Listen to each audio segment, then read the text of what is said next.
Layo na nga tayo eh. Doon sa may dragon. Saan na tayo dadaan? Hindi ko alam. Flower Dome. Dapat yung... Ayun, dragonfly.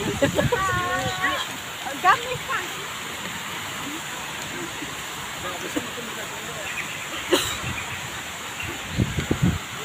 Sarap yung tubig. Ang lamig.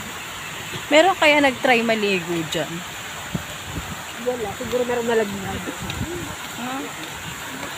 Eh, paano pag nag-aaway kayo? Tulak mo ano.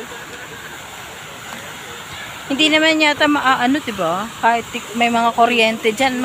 Kuryente ba? Tubig yan. Eh, may kuryente ng tubig eh. Saan ko yan ang tubig? Di ba may Sabi ba? fountain? Wala. Wala bang kable dyan? Wala eh.